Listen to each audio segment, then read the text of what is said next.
L'objectif de la politique de sauvegarde du CEPF sur la santé, la sécurité et la sûreté des communautés est de garantir que les risques pour la santé, la sécurité et la sûreté des communautés affectées par le projet sont identifiés, et que des mesures appropriées pour les gérer sont conçues, mises en œuvre et suivies.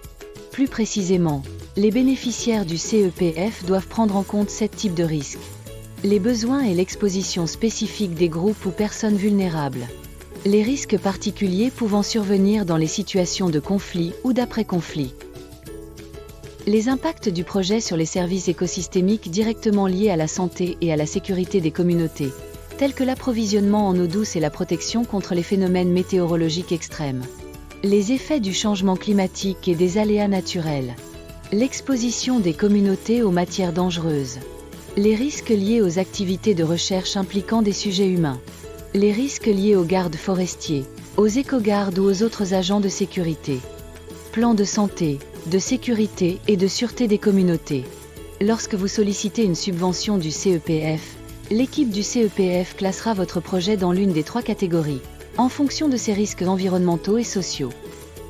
Si votre projet est classé en catégorie A ou B au titre de la politique de santé, sécurité et sûreté des communautés, il vous sera demandé d'élaborer un plan de santé, sécurité et sûreté des communautés conformément au droit national applicable.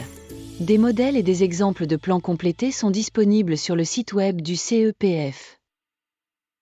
Dans le plan de santé, de sécurité et de sûreté des communautés, vous devrez identifier les risques pour la santé, la sécurité et la sûreté des communautés liés aux activités du projet. Vous devrez évaluer ces risques selon des critères de probabilité et de gravité, et décrire les mesures prévues pour atténuer tous les risques élevés. En particulier, vous ne devez pas proposer ni mettre en œuvre d'initiatives impliquant la construction ou la réhabilitation de barrages de grande taille ou complexes. Vous devez minimiser le risque d'exposition des communautés aux maladies et autres risques sanitaires pertinents, y compris la Covid-19. Vous devez garantir que toute recherche impliquant des sujets humains respecte les directives du CEPF sur les données en sciences sociales. Ces directives précisent la manière dont les participants seront correctement informés de la portée de l'étude, y compris de ses risques et bénéfices potentiels, ainsi que la manière dont les données obtenues seront utilisées et protégées contre toute utilisation ou divulgation non autorisée. Toute activité de recherche impliquant des sujets humains nécessite l'approbation préalable du CEPF.